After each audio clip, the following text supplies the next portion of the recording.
põllumajandusvõistluste raames toimus meil ka lilleseade võistlus. See toimus siis 12. aprillil. Nüüd on need kompositsioonid siin juba paar päeva seisnud ja mõni on veel päris hinge jäänud. Tulemused on siis sellised. Osales ühesõnaga esimene B-klass, teine A, teine B, 3. B ja tuli võistelda siis 2 tükki igast klassist oli võistlejaid. Tuli võistelda lilleseades, üks oli siis lillekimp, mis tuli valmis teha, ja lilled vaasis. Aega anti 1 tund. Ja tulemused on siis sellised, et lilled vaasis esimese koha saavutas Merle Männi, kasutas oma nime kohaselt männioksi ja kevadisi lilli. On kokku sobitatud siis aialill, nartsiss ja metsal olev sinilill. Kuna värvid sobihi, siis võib need kokku panna.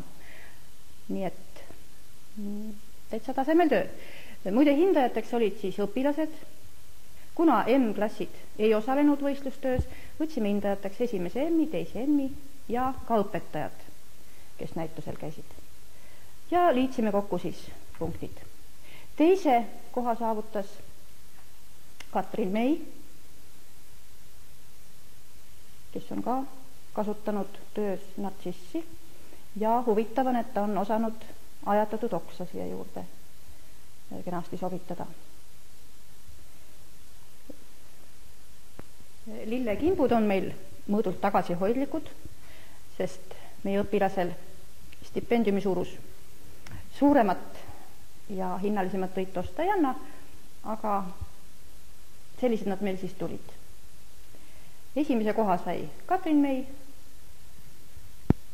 teine Merle Männi ja 3. Elle Sarapuu. Nii et väiksed, aga armsad.